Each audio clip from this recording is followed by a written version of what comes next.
դիմել ենք թվով 12 լրատվամիջոցի եւ խնդրել, որպեսզի մեզ ուղարկեն մեկական հարց, որոնք քիչ անց ես կհնչեցնեմ պարոն վարչապետին։ Պարոն վարչապետ, նախքան բուն հարցերի անցնելը ես կուզեմ, որ մենք խոսենք երեկվա ձեր գրառման մասին, դուք տեղյակ եք, որ այն շատ քննադատությունների տեղիք է տվել եւ անգամ գնահատվել է որպես ձեր կողմից կոչ քաղաքացիական պատերազմի։ Մեկնաբանեք, խնդրում եմ։ Շնորհակալ եմ։ Նախ իհարկե հասկանալի է, որ հիմա մենք բոլորս եւ մեր հանրությունը հասկանալի պատճառներով բավականին լարված է եւ երեկվա գրառման հետ կապված կարող եմ ասել, որ մի շարք արձագանքներ ցույց դրեցին, թե ինչպես է հատկապես լարվածության շրջանում մանիպուլյատիվ մեխանիզմներ գործում եւ դա հասկանալու համար ես առաջարկում եմ ուղղակի մենք ընթերցենք ես ինչ եմ գրել եւ տեսնենք ինչի մասին է այդ գրառումը։ Ինչ եմ ես գրել այդ գրառման մեջ։ Գրել եմ, որ առաջնագծի զինվորների տասնյակ տեսանյութեր դիտեցի այսօր։ Դուք տեղյակ եք, որ ամսի 9-ից հետո եւ հայտնի իրադարձություններից հետո առաջնագծից կամավորներ, զինվորներ տեսանյութեր են ձայնագրում եւ հրապարակում համացանցում, որտեղ աջակցության խոսքեր են ասում կառավարության հասցեին եւ տալիս որոշ գնահատականներ եւ վերլուծություններ եւ հաջորդ նախադասությամբ ասում են, որ ապշած եմ տղաների խորագիտությունից։ Շատ դեպքերում այնտեղ հնչում են ուղղակի շատ խորը վերլուծություններ եւ այդ վերլուծությունների համար հիմք են հանդիսանում այն իրադարձությունները, որոնք տեղի են ունեցել հենց այդ տղաների զինվորների աչքի առաջ։ Հաջորդը գրում եմ տղերք դուք ճիշտ եք։ Այսինքն մեկնաբանությունը շատ իրադարձությունների իրենց մեկնաբանության հետ ես համաձայնվում եմ։ Սպասում եմ ձեզ Երևանում։ Այս նախադասությունն է, որ շատերին հիմք է տվել ասելու, թե այստեղ քաղաքացիական պատերազմի եւ բախումների կոչ կա։ Եթե մեր սիրելի հայրենակիցներ ուշադիր լինեն, հայտնի իրադարձություններից հետո հենց համացանցում էլ երևում է, որ այդ զինվորներից շատերը զորացրվում են եւ վերադառնում են իրենց ընտանիքներ։ Եվ այդ մարդկանցից շատերը խմբեր, նույնիսկ առանձին ջոկատներ ինձ ուղերձներ են հղում, որ ուզում են հանդիպել ինձ հետ, եւ ես հարկ եմ համարել այսպես հրապարակային արձագանքել, որ ես այդ իրենց հետ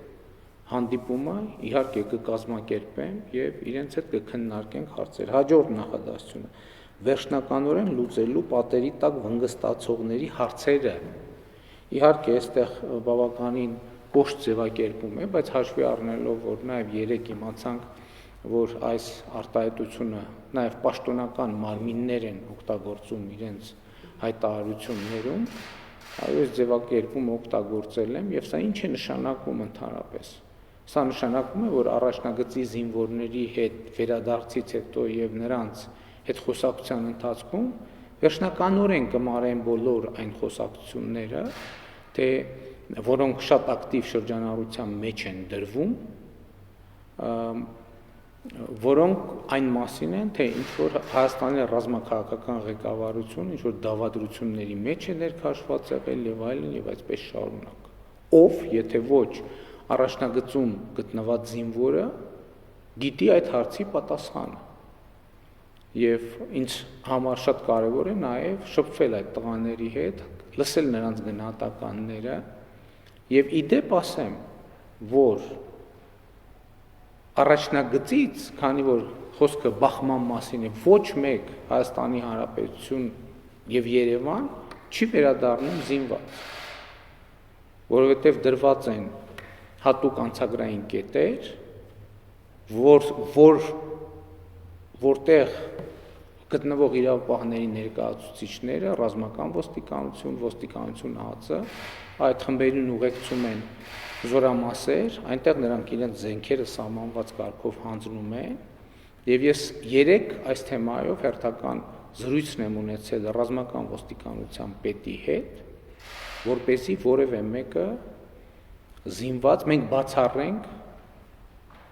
որևէ մեկի կողմից զենքերով մայրաքաղաք Երևան հասնել։ Ես նկատի ունեմ այդ մեկնաբանությունները, հիմա իրավիճակը այնպիսին է, որ խոսքը կարող են մեկնաբանել տասնյակ ձևերով։ Իհարկե, այստեղ մի հատ նուրբ հարց կա, որ այդ առաջնագծից հրապարակված տեսանյութերի մեջ երբեմն շատ կոշտ բառապաշար է հնչում, եւ իհարկե դա մտահոգիչ է, բայց ես ուզում եմ ուշադրություն հրավիրել մի փաստի վրա, թե նաեւ ինչը կարող է դրա համար պատճառ հանդիսացած լինել։ Մենք բոլորս տեսանք, թե նոյեմբերի 9-ի լույս 10-ի գիշերը ինչ տեղի ունեցավ Երևանում։ Հարձակման ենթարկվեց կառավարության շենքը, ջարդուխուր տարվեց, ազգային ժողովի շենքը եւ կոնդի առանձնատների օակը, եւ ես ուզում եմ ձեր ուշադրությանը հրավիրել այն փաստին, որ այդ բռնությունները քաղաքական ուժերի կողմից դատապարտման չարժանացան։ Սա շատ կարևոր հանգամանք է։ Նույնիսկ Հայաստանի մարդու իրավունքների պաշտպանը այդ հարձակումները չդատապարտեց։ Սա շատ կարևոր հանգամանք է։ Եվ դատապարտման խոսքեր շատ հետաքրքիր է, հնչեցին առաջնագծում գտնվող զինվորների կողմից։ Եվ այս համատեքստում շատ կարևոր եմ համարում, որ մենք իհարկե Հայաստանում պետք է բացառենք ատելության խոսքը եւ բացառենք քաղաքացիական բախումները, ինչ քաղաքացիական պատերազմ, այդ ինչի մասին է խոսքը, ով է ընդհանրապես դրա մասին խոսում։ Եվ ես ուզում եմ ասել, որ Հայաստանի իրավապահ համակարգը, Հայաստանի Հանրապետության ոստիկանությունը եւ ազգային անվտանգության ծառայությունը ունեն բավարար ներուժ նման բան թույլ չտալու համար։ Հիմա այստեղ հարց կհնչի, բայց եթե այդպես էր, ինչու նոյեմբերի 9-ի լույս 10-ի գիշերը այդ ամեն ինչը չկանխվեց եւ չկանխարգելվեց։ Շատ բարձ պատճառով, որովհետեւ նույն ոստիկանության զորքերը, ազգային անվտանգության ծառայություն, նույնիսկ պետական պահպանության ծառայության մի շատ հսկայական հատված գտնվում էր առաջնագծում։ Եվ ըստ էության մայրաքաղաք Երևանում շատ սահմանափակ ուժեր կային եւ ոստիկանությունից եւ ազգային անվտանգության ծառայությունից եւ պետական պահպանության ծառայությունից։ Բայց սա նաեւ ինչի մասին է վկայում, ընդ որ իշխանությանը կամ կառավարությանը դավադրության մեջ են մեղադրում։ Այսինքն դավադրության գնացող կառավարությունը, պետական պահպանության ծառայությունը, ոստիկանությունը, ազգային անվտանգության ծառայությունը ուղարկում է հայրենիքի սահմանները պաշտպանելու, ինքը իրեն անպաշտպան վիճակում թողնելով դավադրությունների մեջ է մտնում։ Եվ ես նկատի ունեմ այս իրավիճակում երեկվա իմ գրառման հետ կապված շահարկումները համարում եմ անտեղի, բացարձակապես անտեղի, եւ ես համարում եմ, որ առաջնագծից վերադարձող զորացրվող այդ զինվորները իրենք նույնպես կարծիք ունենալու իրավունք ունեն, ես չեմ համարում, որ եթե նրանք ուզում են ինձ հետ հանդիպել դահլիճային պայմաններում, ենթադրում եմ, եւ ես համաձայն եմ նրանց հետ հանդիպել, դրա մեջ դատապարտելի որևէ բան կա։ Եվ նրանք են, չէ՞, ճշմարտության կրողը։ Իրադարձությունների մասին։ Եթե պարզվի, որ դավադրություն է եղել, կամ կա դավադրություն, թող բացահայտվի, բոլոր մեղավորները պատժվեն։ Բայց կներեք Երևանից կամ դժվար է գնահատական տալ կամ հեշտ չի գնահատական տալ նրանց համար, ովքեր ամբողջական ինֆորմացիայի չեն տիրապետում։ Այդ տղաներին պետք է լսել։ Ես օրինակ մտադիր եմ լսել, ինչ որ դատապարտելի բան կա, գուցե ինչ որ այն որ ռազմաքաղաքական դավադրություն չկա, ես դրանում համոզված եմ, բայց ինձ պետք է լսել նաև այդ տղաներին, որովհետև այնտեղ ինչ որ դրվագների մասին են խոսում, բարձրաբան ենք, հասկանանք։ ինչ է տեղի ունեցել, ինչու է տեղի ունեցել եւ արդյոք կան մեղավորներ, որոնք պետք է պատժվեն։ Այնպես որ ես ուզում եմ ասել, որ բացարձակապես անտեղի եմ համարում, ինչ նշանակում քաղաքացիական պատերազմի կոչ։ Երկրի վարչապետը քաղաքացիական պատերազմի կոչ է անում, որտեղ է տենց գրված։ Ու ընդ որում բազմաթիվ մարդիկ ասում են հա։ Բայց չի կարելի այդպես մանիպուլյատիվ մոտեցում ցուցաբերել։ Եվ ես կարծում եմ, որ այն մարդիկ, ովքեր այնտեղ են, հա, իմիջիայլոց ասեն, եթե առաջնագծի զինվորներին ներգրավելու, ներքաշելու քաղաքական կամ այս ընթացիկ իրավիճակի հանգուցալուծման մեջ ներքաշելու խնդիր լինի, կառավարությունը բոլոր լծակներն ու լիազորություններն ունի։ Ռազմական դրության մասին ռազմական դրության ռեժիմը հնարավորություն է տալիս նաև զինված ուժերին ներգրավել, աջակցելու հասարակական կարգը պահպանելու եւ այլն հարցերում։ Այսինքն դրա համար սոցիալական ցանցում գրառում անելու անհրաժեշտություն կա, եթե նույնիսկ այդ տրամաբանությամբ նայենք։ Այնպես որ ես հույս ունեմ, որ մեր հայրենակիցները ճիշտ են հասկացել եւ համենայն դեպս նրանք, ովքեր ճիշտ չեն հասկացել, հույս ունեմ այս պարզաբանումից հետո կվերանային իրենց գնահատականը։ Վարչապետ, անցնենք հարցերին։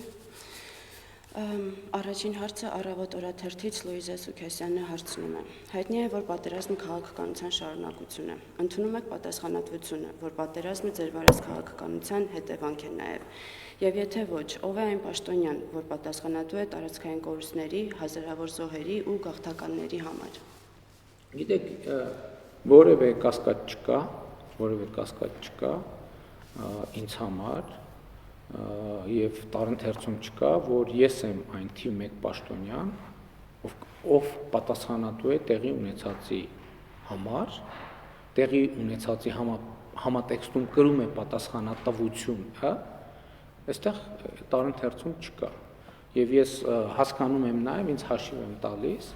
որ այս փաստի բերումով, ինչպես նախկինում գործունեության բերումով պետքա կանգնեմ, եթե շատ պայմանական ասենք կամ մի քիչ սուր ձևակերպենք, մեր ժողովրդի դատի առաջ, բայց որպեսզի տվյալ դեպքում դատավորը, ժողովուրդը կարողանա եզրահանգումների գալ, ինքը պետք է տիրապետի գործի բոլոր հանգամանքներին։ Այսինքն պետք է խոսակցություն տեղի ունենա, հենց նույն զինվորներին լսելը, հենց նույն ընդդիմությանը լսելը, կառավարությանը լսելը, բոլորին լսելը այս process-ի շատ կարևոր եւ անբաժանելի մասն է։ Եվ ես կարևոր եմ համարում արձանագրելը, թե ինչ է տեղի ունեցել, թե ինչ է տեղի ունեցել։ Իսկ տեղի է ունեցել հետևյալը, որ 2018 թվականի մայիսի դրությամբ բանակցային գործընթացը Լեռնային Ղարաբաղի հարցի կարգավորման հատել էր մեզնից առաջ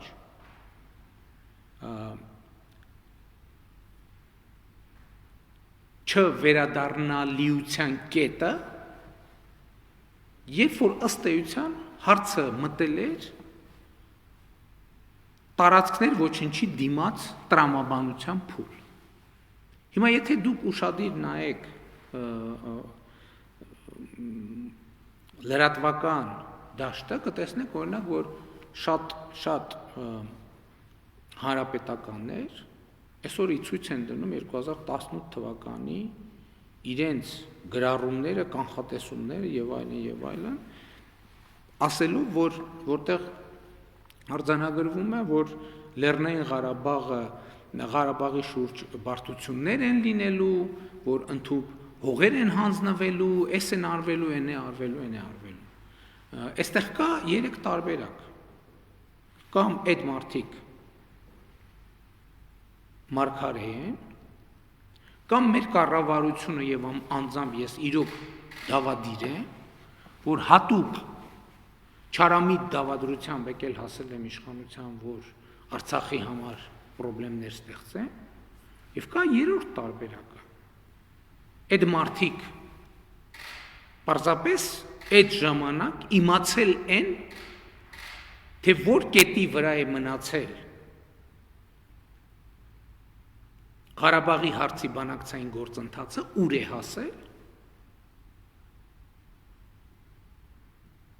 եւ ինչ անխուսափելի պահանջներ եւ կոնսենսուս կա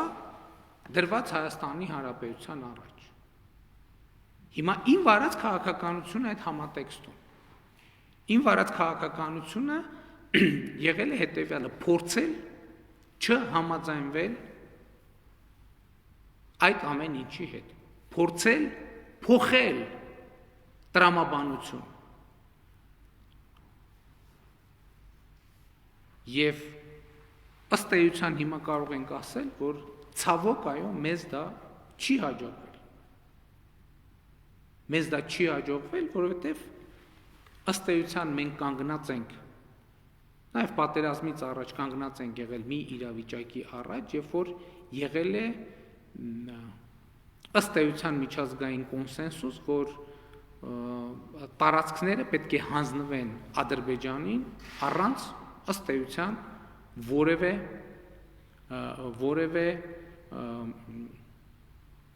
նախապայմանի։ Եվ մեր ամբողջ քաղաքականությունը եղել է փորձ անել փոխել այդ տրամաբանությունը։ Եվ մենք այո չենք կարողացել փոխել այդ տրամաբանությունը եւ գուցե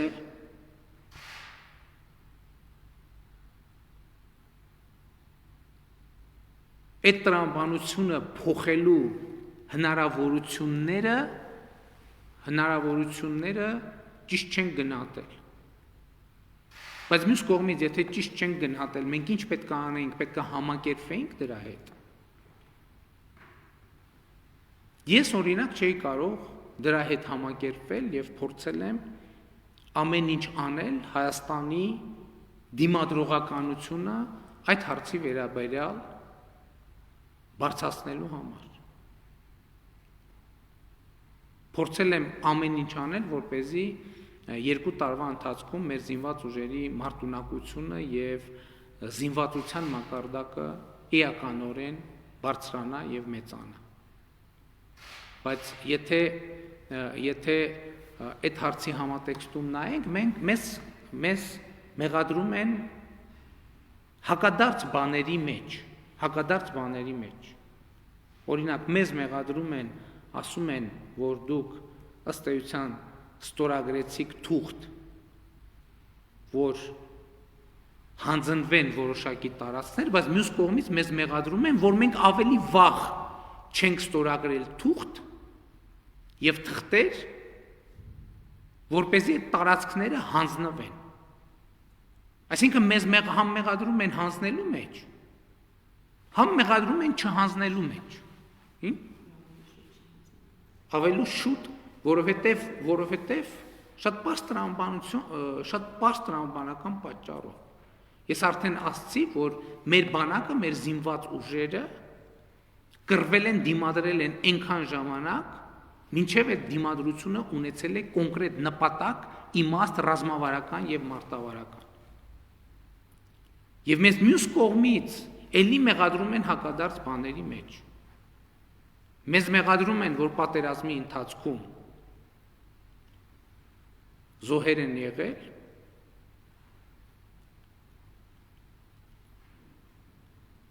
եւ մեզ մեղադրում են, որ մենք զոհերից խուսափելու համար եւ մեր 20-ից 35 հազարանոց խմբավորումը շրջափակումից դուրս դնելու կամ շրջափակումը թույլ չտալու համար գնացել ենք այդպիսի քայլերի։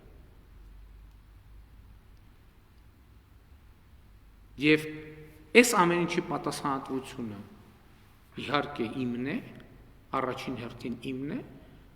բայց այդ պատասխանատվությունը լիարժեք կրելու համար ես հարկ եմ համարում, որ բոլոր հանգամանքները մանրամասն պարզաբանվեն հանրության համար։ Բոլոր հանգամանքները մանրամասն պարզաբանվեն հանրության համար։ Եվ այս խոսակցությունների եւ զրույցների նպատակը, կարևոր նպատակներից մեկը հենց դա է։ Շատ լավ, Արմենիա հեռուստաընկերությունից Զորաբ Հարոյանը հարցնում է. Ձեր պաշտոնավարման սկզբում դուք ասացիք, որ բանակցությունները սկսում եք ձեր սեփական կետից։ Որն է հիմա ձեր սեփական կետը բանակցություններում։ Տեսեք, հենց այդ նույն հարցի շարունակությունն է։ Ինչ նկատի ունեի, երբ որ ասում եմ սեփական կետ։ Սեփական կետ ասելով ես նկատի ունեի, որ մենք այդ տրամաբանությանը փորձում ենք եւ փորձելու ենք չհամաձայնվել։ Փորձում ենք եւ փորձելու ենք չհամաձայնվել։ Դա իր այն կետը եւ դրան ըստ էության նախորդ հարցին ի պատասխան անդրադարձա, ինչ վերաբերում է նոր կետին, մենք պետք է վերլուծենք եւ ձևակերպենք այն օրակարգը, որ այսօր մենք ունենք այսօրվա իրավիճակի շուրջ եւ պետք է սպասարկենք այդ օրակարգը, մասնավորապես կենտրոնանալով Լեռնային Ղարաբաղի կարգավիճակի հարցի վրա։ Ամենակարևոր խնդիրը, որ Լեռնային Ղարաբաղի ժողովուրդը պետք է ապրի Լեռնային Ղարաբաղում եւ Լեռնային Ղարաբաղի կարգավիճակի հարցը մեզ համար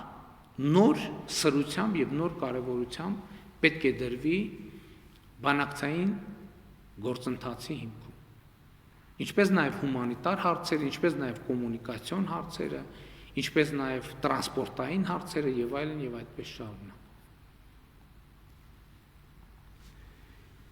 Հանրային հեռուստաընկերության լրատվական ծառայությունից Շողիկ Գալստյանը հարցնում է. Տարբեր քաղաքական ուժեր բարձրաձայնում են, որ կարող են այդ հայտարարության կետերը ավելի հայանպաստ դարձնել, ինչու այդ ուժերի հետ երկխոսություն չկա։ Ես ճիշտն ասած չեմ ստացել այդպիսի առաջարկ, որ քաղաքական ուժերից որևէ ուժի կողմից, որ իրեն գիտեն ինչպես ավելի լավը դարձնել, բայց ես էլի ուզում եմ ասել, որ խնդիրը այդ փաստաթուղթը ոչ թե քաղաքական ցանկությունների արտահայտություն է, այլ կոնկրետ ռազմական իրադրության, որը ցավոք սրտի մենք ունեցել ենք տվյալ իրավիճակում։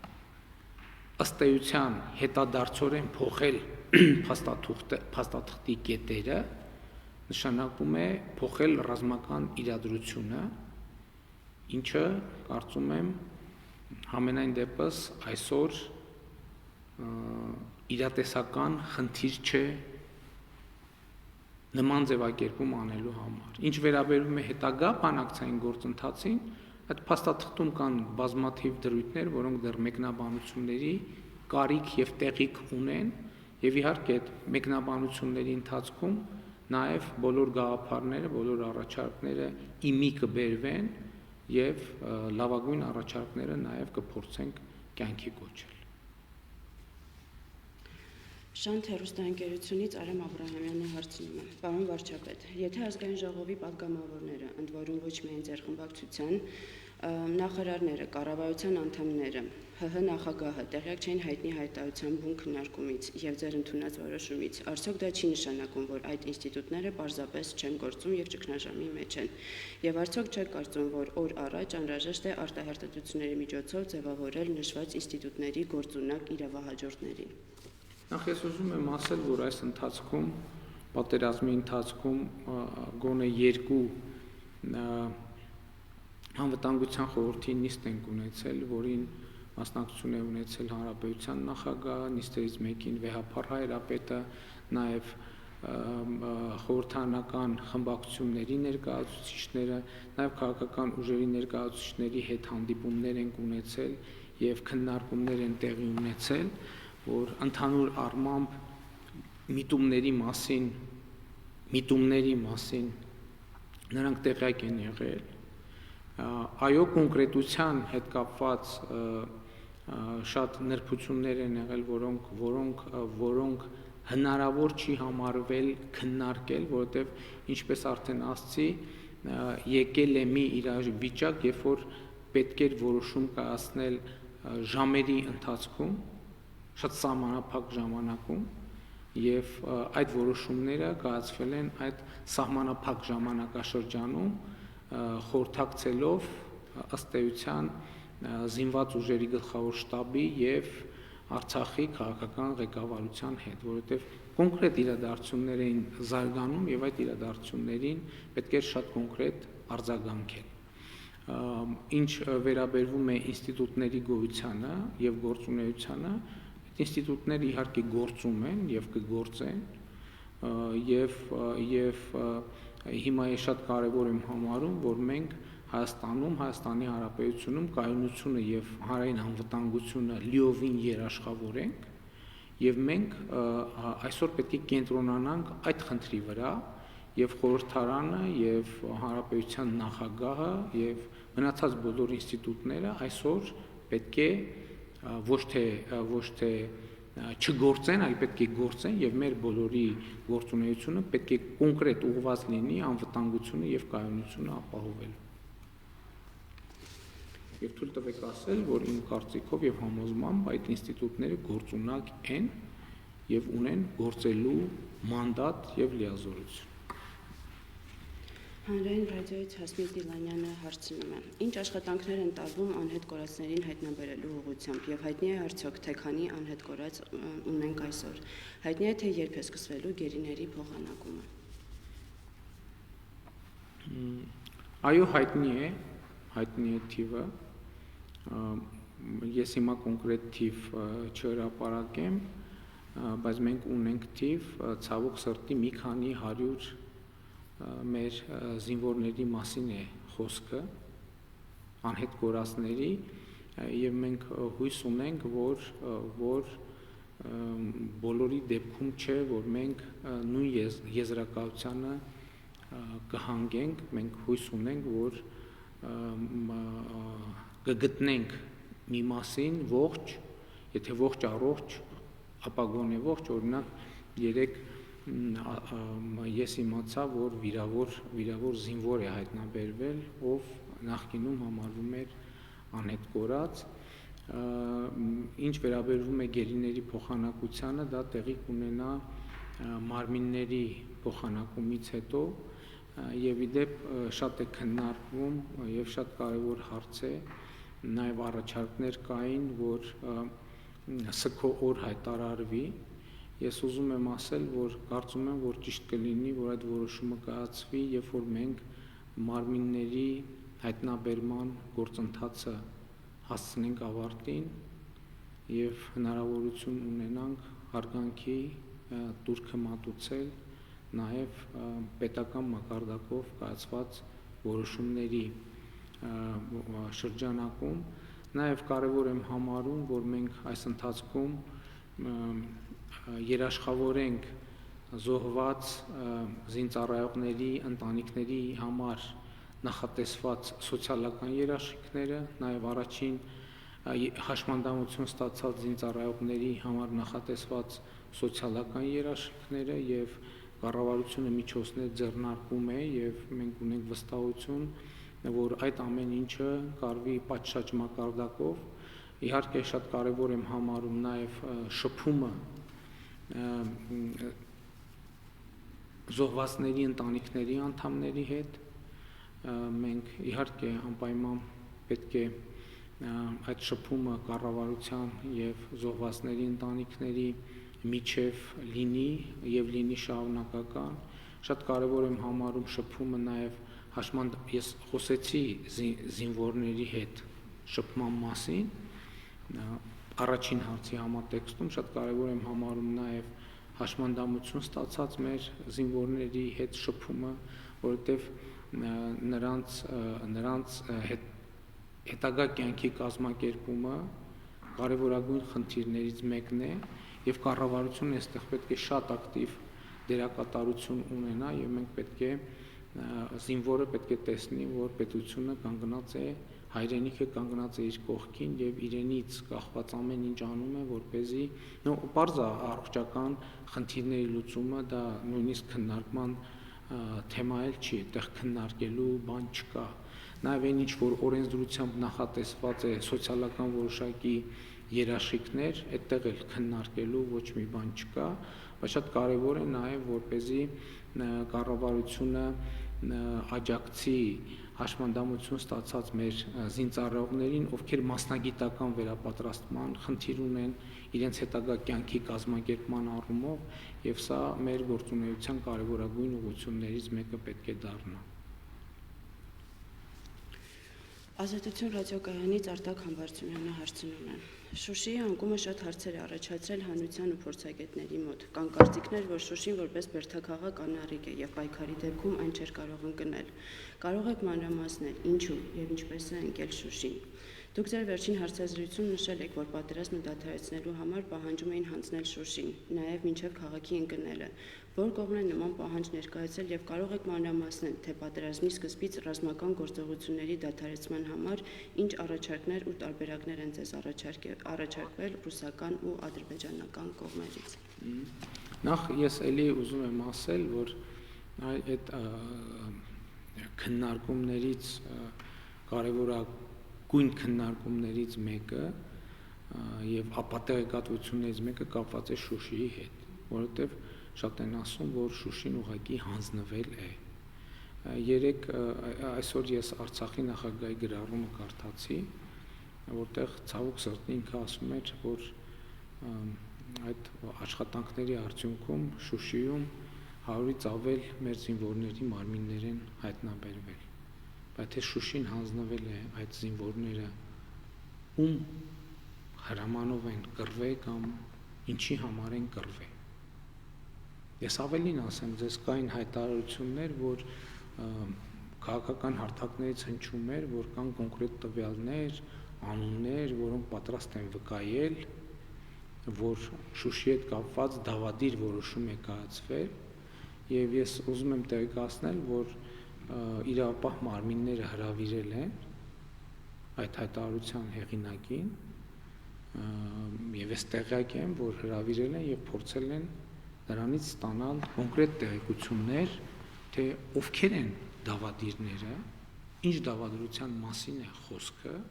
եւ ինչպես է դա տեղի ունեցել։ Եվ ինչքան ես տեղյակ եմ, ինչքանով ես տեղյակ եմ, այդ հայտարարության հեղինակը խուսափել է կոնկրետ պատասխաններ տալ։ Եվ այստեղից եզրակացությունը հետեւյալն է. եթե կա դավաճանություն եւ ինչ որ մեկը հայտարարում է, որ ունի կոնկրետ տեղեկատվություն դավաճանության մասին եւ հետո իրավապահ մարմիններին հրաժարվում է ըստ էության կոնկրետ տեղեկատվություն տալ, դա ըստ էության ստացվում է, որ մասնակցություն դավաճանության։ Եթե որևէ մեկը ասում է, որ ինքը իրավապահ մարմիններին չի վստահում, դրա համար չի հայտարարում, թող հրապարակային հայտարարի։ Թող հրապարակային հայտարարի, ովքեր են այդ հայտարարությունը արել, ինչ է տեղի ունեցել իրականում։ Իսկ իրականում տեղի ունեցել այն, ինչ որ պաշտոնապես հայտարարվել է։ Ցավոք սրտի, այո, սկզբից դիվերսիոն խմբերով, այսինքն հետո շարունակաբար խմբերով տեղի է ունեցել ներթափանցում քաղաք եւ ցավոք սրտի մենք կորցրել ենք Շուշի։ Ինչ վերաբերվում է ընդհանրապես հարցի երկրորդ մասին, տեսեք, ես նախկինում պատերազմի ընթացքում տված հարցազրույցներում մի նրբության մասին եմ խոսել,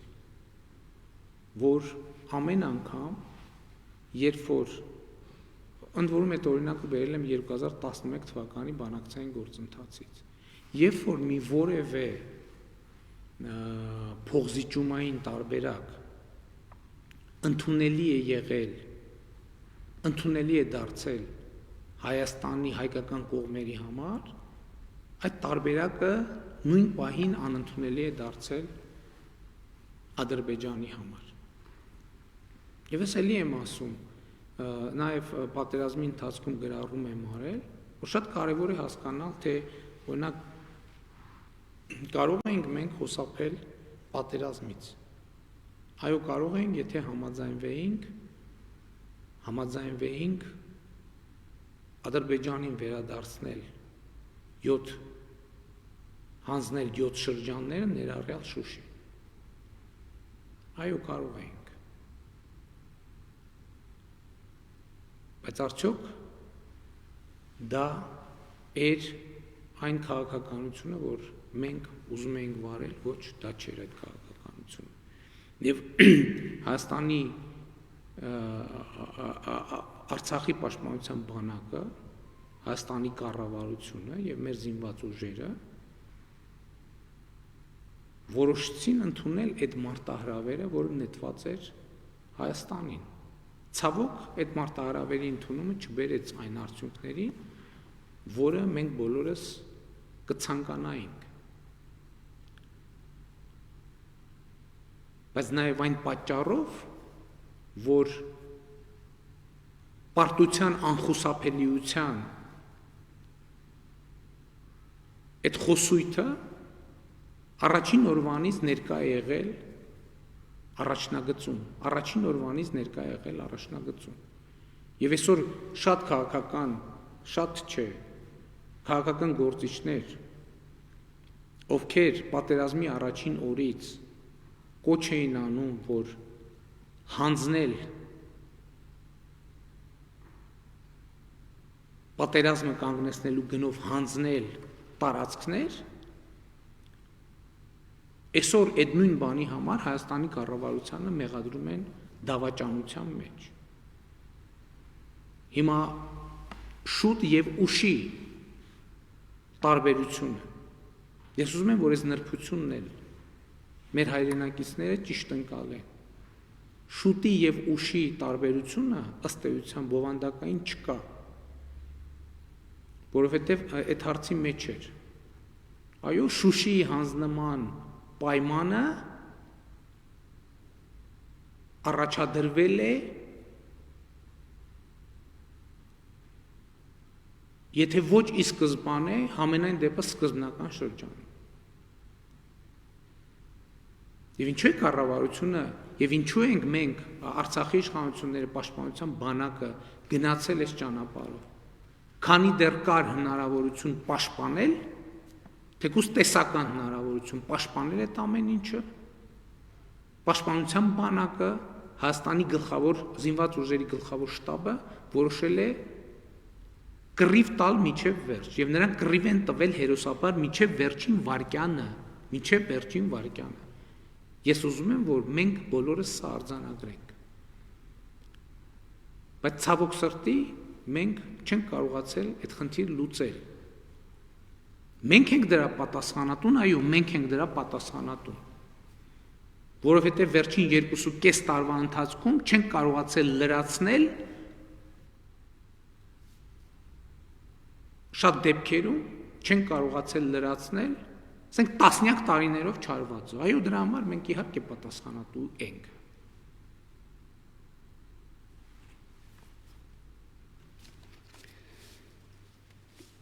Ռադիո Սպուտնիկից Հովհաննես Ժողիկյանը հարցնում է. Օրերս Ռոման Բաբայանի հաղորդման ընթացքում Մարգարիտա Սիմոնյանը ձեզ հարց ուղղեց. Ճիշտ է արդյոք, որ ռուսական առաջարկն ընդունելու համար երկար ժամանակ խորհրդակցել եք ԱՄՆ ներկայացուցիչների հետ։ Խնդրում ենք մեկնաբանել։ Իհարկե ճիշտ չէ։ Ես այս ընթացքում Ամերիկայի Միացյալ Նահանգների ներկայացուցիչների հետ ունեցել եմ ընդամենը 5 խոսակցություն 1 ամսվա ընթացքում։ 3 անգամ ԱՄՆ նախագահի ազգային անվտանգության հարցերով խորհրդական Օբրայենի հետ, 2 անգամ պետքարտուղար Պոմպեոյի հետ։ Եվ այդ ժամանակ քննարկվել են ոչ թե ռուսական առաջարկները, այլ ամերիկյան առաջարկները, դուք հիշում եք, որ Ամերիկայի Միացյալ Նահանգների բացառությամբ առաջին խոսակցության, որ ընդհանուր Օբրայենի հետ առաջին խոսակցության։ Երբ որ Միացյալ Նահանգները հանդես են եկել հրադադարի նախաձեռնությամբ, ռուսական առաջարկները ամերիկյան կողմի հետ այդ ընդհանրապես չեն քննարկվել։ Մինչդեռ Ռուսաստանի նախագահի հետ ես մշտական եմ կապի մեջ եղել եւ օր ա եղել մենք 5-6 անգամ հեռախոսով իրար հետ զրուցել ենք եւ դա բացարձակ անհեթեթություն է, կատարյալ անհեթեթություն։ Եվ թույլ տվեք ասել, իմ կարծիքով դա այնքան բացահայտ փաստ է, որ նման մանիպուլյացիաները պարզապես տարօրինակ են։ Փաստ օրաթերթից Աննա Բադելյանը հարցնում է. Պարոն Փաշինյան, այս օրերին ձեր մի շարք կողմնակիցներ թեզեր են շրջանառում, որ մեր իսկական թշնամին ներսում է, այսինքն նրանք, որոնք ձեզ քննադատում են կամ պահանջում են ձեր հրաժարականը։ Հայտնի հայտարարությունից ժամեր անց դուք բոլոր այն քաղաքացիներին, ովքեր հասկանում են, թե ինչ է կատարվում, կոչ արեցիք պատրաստվել վրեժի։ Անցած 2 տարում թիրախավորվել, հիմա էլ պարբերաբար թիրախավորվում են ձեզ հետ ձեր որոշման հետ ոչ համամիտ մարդիկ, ձեր հրաժարականը պահանջող մարդիկ։ Դուք մտահոգություն չունեք, որ նման կոչերը կարող են ավելի գրգռել հանրությանը, ավելի մեծ պառակտում մտցնել եւ բախումների հանգեցնել, ինչը անցանկալի հետևանքներով է հղի։ Եվ արդյոք դուք այն կարծիքին եք, որ թշնամական երկրներով շրջապատված Հայաստանում ճիշտ է ընդդիմախոսներին թիրախավորելն ու թշնամի ներկայացնելը։ Գիտեք, բայց ես ուզում եմ հասկանալ, երբ որ ասում են թիրախավորում են, ինչ նկատի ունեն։ Ով է ում թիրախավորում եւ ինչպես։ Կարող ենք տասնյակ եւ հարյուրավոր օրինակներ ցույց տալ, երբ որ ընդհակառակը իշխանության ներկայացուցիչներն են թիրախավորվում։ Ազգային ժողովի նախագահի հետ այն ինչ որ տեղի ունեցավ։ Եվ Փառք Աստծո Հայաստանում վերջին 2.5 տարվա ընթացքում ոչ մի ընդդիմադիրի հետ նման բան տեղի չի ունեցել, նույնիսկ մոտիկ բան տեղի չի ունեցել եւ ես համոզված եմ տեղի էլ չի ունենա։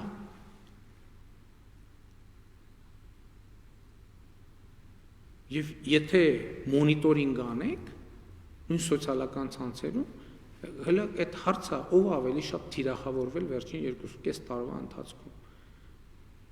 որտեղ զուտ ենթակառուցվածքների առումով իշխանությունը, կառավարությունը չունի այդքան ենթակառուցվածք թիրախավորելու, եթե նույնիսկ ցանկանա, իսկ մենք այդպիսի ցանկություն չունենք։ Իսկ որ մթնոլորտը երկրում պետք է լավացնել, որ ատելության խոսքը պետք է բացառել, այո, դա ակնհայտ փաստ է, դրա հետով կարող է վիճել։ Բայց դրա համար պետք են կոնկրետ գործողություններ։ Եվ ոչ միայն իշխանության կողմից, ես ձեզ կոնկրետ փաստ եմ բերում։ Կառավարության ամսի 10-ին, 9-ի լույս 10-ի գիշերը ազգային ժողովի, կառավարության պաշտոնական կեցավայրի դեմ տեղի ունեցած հարձակումները, բռնությունները, գույքի ոչնչացումը քաղաքական ուժերը չեն դատապարտել։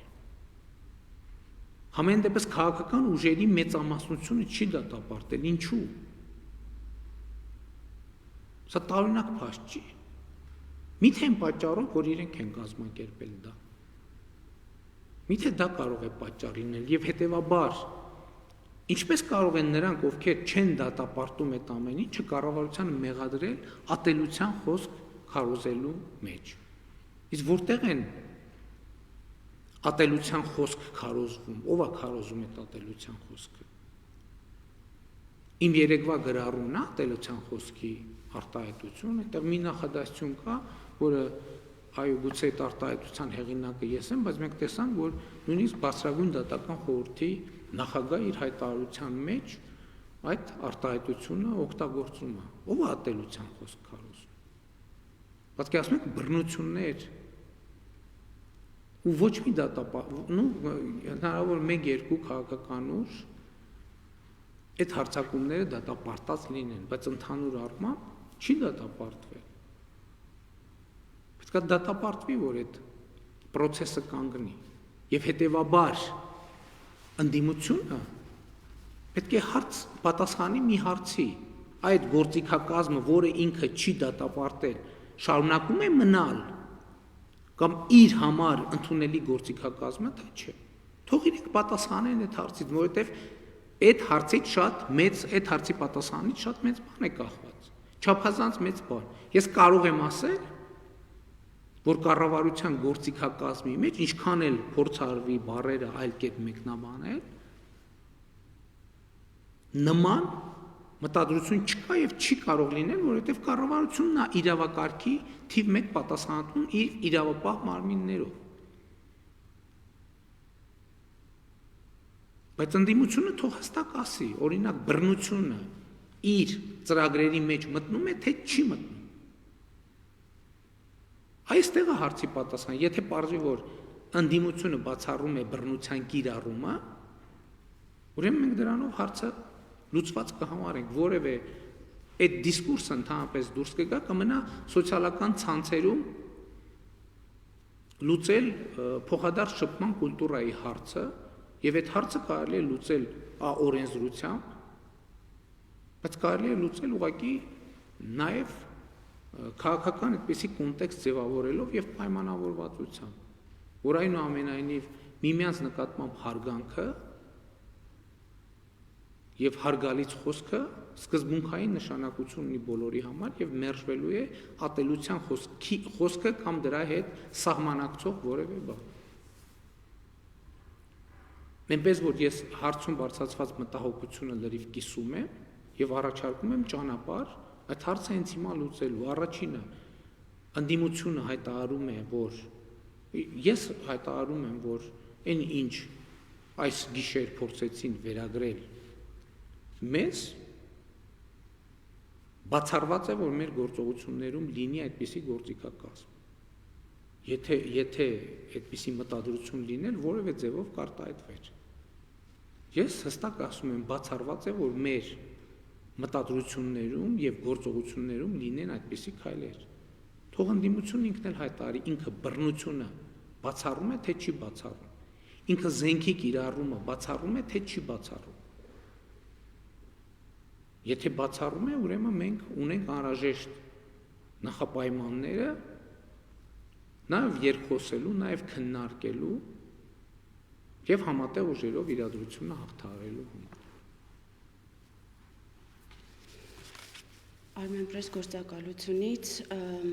Արամ Անանյանը հարցնում է. Ճիշտ է արդյոք, որ պատերազմի տարբեր փուլերում տարբեր փաստաթղթեր են ձեր սեղանին դրվել, ընդ որում, ինչպես պնդում են որոշ մարդիկ, բոլորն ավելի նպաստավոր պայմաններով, քան նոյեմբերի 10-ի հայտարարությունը։ Եթե այո, ապա ինչու չեք ստորագրել դրանք, եթե ոչ, ապա ինչպես կպարզաբանեք այն հանգամանքը, որ ռուս խաղապարները Շուշին ընկնելուց օրեր առաջ արդեն տեղափոխվում էին Հայաստան։ Նախ այդ վերջին փաստ այդպիսի բան չկա։ Դա բացարձակապես անհիմն տեղեկատվություն է։ Եվ խաղապահները սկսել են տեղափոխվել հայտարարության ստորագրումից հետո։ Ինչ վերաբերում է տարբեր փաստաթղթերին, ոչ այդպիսի բան նույնպես չի եղել։ Այնպիսի բան նույնպես չի եղել։ Եղել է էլի նույն տրամաբանությամբ առաջարկներ կամ եղել է պատերազմի դադարի նույն տրամաբանությունը, ինչ որ պատերազմի մեկնարկից առաջ, որ այդ տարածքները պետք է հանձնվեն Ադրբեջանի։ Այդ թվում Շուշին։ Ու առանց որևէ կարգավիճակի։ Այո, առանց որևէ կարգավիճակի։ Եվ պատերազմից առաջ էլ այդպես եղել։ Ես ուզում եմ մենք բոլորը շատ բարձ արձանագրենք դա։ Այդպես է եղել 2016 թվականից։ Այդպես է եղել 2016 թվականից եւ 2016 թվականի ապրիլյան պատերազմը այդ վերջին զանգն էր այս պատմության։ Այն տարբերությամբ, որ այս անգամ արդեն որևէ բանավոր հայտարարությամբ կամ պարտավորությամբ հնարավոր չէր լինի կանգնեցնել պատերազմը, որովհետև նախկինում հասկանում եք, էլի, օրինակ որն է եղել մեր սխալը, ամենակարևոր սխալը։ Սխալը այդ հետո նայենք, հա, չարամտությամբ սխալա, թե ուղղակի սխալա իբն է։ Որովհետև ես էլի եմ ասում, ես ուզում եմ, որ մեր ժողովուրդը շատ լավ արձանագրի 1998 թվականից սկսած բանակցային գործընթացում, բանակցային բովանդակության մեջ եղել է միայն մի թեմա, որը եղել է շատ կոնկրետ, չափելի։ Դա այն է, որ տարածքները պետք է հանձնվեն Ադրբեջանի։ Եվ մեր քաղաքականությունը ըստ էության հայկական կողմի քաղաքականությունը եղել է ձգել այս process-ը, ժամանակ ձգել, այո, ժամանակ կարելի է ձգել, ինչպես ռետինի նման, չէ, ռետինը կարելի է ձգել, կարելի է ձգել մի տարի, կարելի է ձգել 5 տարի, կարելի է ձգել 10 տարի, կարելի է ձգել 15 տարի, կարելի է ձգել 20 տարի, ասենք կարելի է ռետինը ձգել 1 մետր, 2 մետր, 3 մետր, 4 մետր, 5 մետր, բայց մի X պահի այդ ռեզինը կտրվում է, այդ ռեզինը 2016 թվին ապրիլյան պատերազմով արդեն կտրվել էր, և երբ որ ես ասում էի նոր կետ, ես նկատի ունեի, որ մենք պետք է փորձենք այդ կտրված ռետինի տրամաբանությունից դուրս գալ և մեզ դուրս դնել, մեզ դա չի հաջողվել անել, երբ որ մեզ չի հաջողվել անել, և ըստ էության ռազմական սպառնալիքն է բերվել առաջին պլան, մենք ամեն ինչ արել ենք այս կարճ ժամանակաշրջանում, ավելին ես չեմ ասում, որ 100%-ով այն ինչ որ հնարավոր էր արվել է, բայց դա եղել է մեր ֆոկուսը, և 2017 թվի հուլիսյան դեպքերը ցույց տվեցին, որ մենք պատրաստ ենք պատերազմի Ադրբեջանի հետ, նկատում եք 2020 հուլիսի, Տավուշի դեպքերը։ Հա, ես սխալ թիվ ասացի։ 2020 թվական։ 2020 թվականի հուլիսի դեպքերը ցույց տվեցին, որ մենք պատրաստ ենք պատերազմի Ադրբեջանի հետ։ Բայց հետագայում պատերազմի մեջ ներգրավեցին ահաբեկիչները, վարձկանները, մեծ քանակությամբ եւ Թուրքիան, եւ մենք այո, սա դարձավ մեր անհաջողության հիմնական պատճառը։ Կարող ենք մենք արդյոք կանխել այսպիսի զարգացումը, այո, կարող ենք, եթե համաձայնեինք այդ շրջանները հանձնել առանց Լեռնային Ղարաբաղի կարգավիճակի,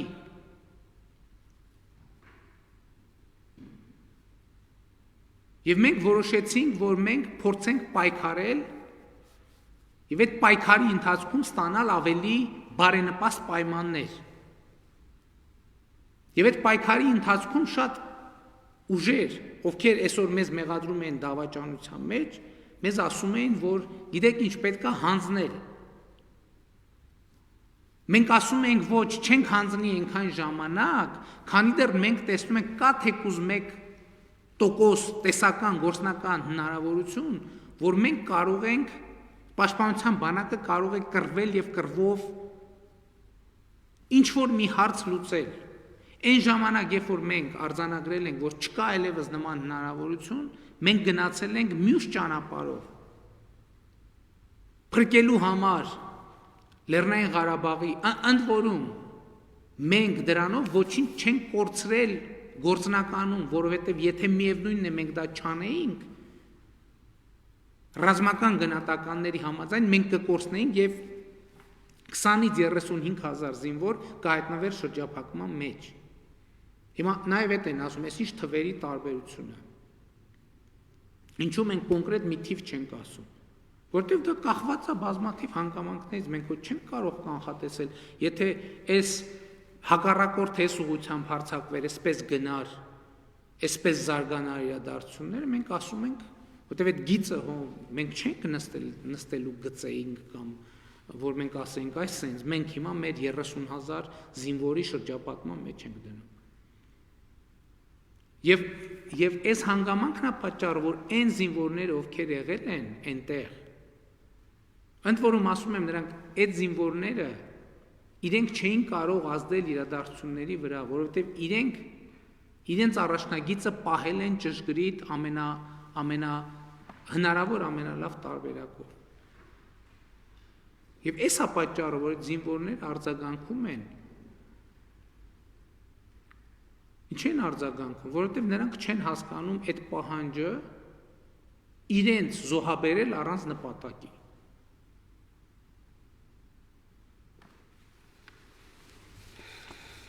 Ժողովուրդ օրաթերթից Սոնա Գրիգորյանը հարցնում է. Պարոն վարչապետ, խորհրդարանական եւ արտախորհրդարանական ուժերը պահանջում են ձեր հրաժարականը եւ ներկայացնում դրանից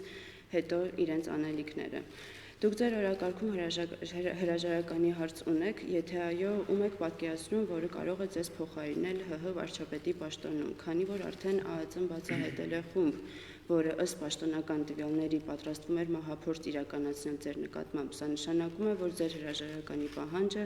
ագրեսիայի գերադրական աստիճանով է համեմված։ Ես արդեն ասացի ինչ է մտնում իմ օրակարգում։ Իմ օրակարգում մտնում է հանրապետությունում կայունություն եւ անվտանգություն ապահովելը։ Ուրիշ հարց իմ օրակարգում այսօր չկա։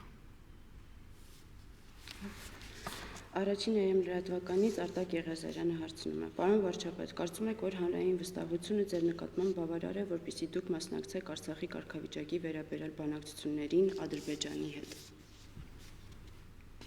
Գիտեք, ես կարծում եմ, որ Հայաստանի Հանրապետության կառավարությունը պետք է մասնակցի այդ բանակցություններին, բայց բանակցությունների հիմա գործնականում տեղի է ունենում բանակցային նոր օրակարգի ձևավորման գործընթաց եւ եթե պարզվի, որ բավարար չէ, ինչ էր ասված վստահությունը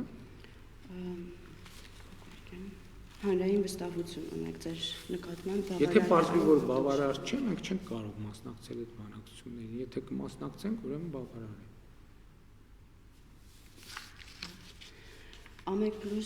լրատվականից Հերմինե Ղարիբյանը հարցնում է. Պարոն վարչապետ, ռուս խաղաղապահների Արցախ մուտքից հետո ինչ կարգավիճակ է ունենալու Արցախի բանակը, հատկապես որ Արևմտյան մամուլն արդեն գրում է, որ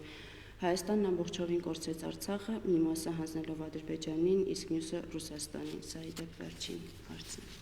Գիտեք, Արցախի պաշտպանության բանակը ունենալու է նույն կարգավիճակը, ինչ ունի։ Որտեղ Արցախի պաշտպանության բանակը Արցախի պաշտպանության բանակն է։ Եվ նաև, երբ որ ես խոսում եմ 20-ից 35 հազար զինվորների մասին, այդ զինվորների մի հսկայական մասը հենց Արցախի պաշտպանության բանակի զինվորների մասին է խոսքը։ Եվ սա նշանակում է, որ Արցախի պաշտպանության բանակը կա եւ Արցախի պաշտպանության բանակը շարունակելու է գոյություն ունենալ։ Եվ Արցախի պաշտպանության բանակը պետք է զարգանա, պետք է հզորանա եւ պետք է նաեւ երաշխավորը լինի Արցախի ինքնիշխանության։ Շնորհակալություն, պարոն վարչապետ, շնորհակալություն եմ ուզում հայտնել իմ գործընկերներին, չենք բացառում, որ միգուցե եւ հնարավոր է, որ այս ձևաչափով եւս մեկ անգամ ասուլիս կազմակերպել։ Այո, ըստ անհրաժեշտության մենք էլի արդեն հաջորդ անգամ ուրիշ խումբ լրատվամիջոցների կդիմենք, որպեսզի իրենք իրենց հետաքրող հարցերը տան։ Ամենայն դեպս ես ասացի, որ գիտեք ինչ, ես չեմ բացառում, որ այս պատասխաններից գոյանում են նոր հարցեր, բնականաբար։ Շատ կարևոր է արձանագրել, որ էլի եմ ասում, որևէ տարընթերցում չկա եւ ես գիտակցում եմ, որ պետքա, ոչ թե գիտակցում եմ, այլ դա ակնհայտ բան է, որ մենք պետք է մեր հանրությանը, մեր ընդդիմությանը, մեր խորհրդարանին, մեր լրատվամիջոցներին հուզող եւ հետաքրող բոլոր հարցերի պատասխանները տանք։ Ինչքանով կբավարարեն այդ պատասխանները, դա արդեն ուրիշ հարց է եւ հանրությունը ինքը պետք է դատի եւ դատողություններ եւ եզրակացություններ անի այդ հարցով։ Շնորհակալություն։ Yes.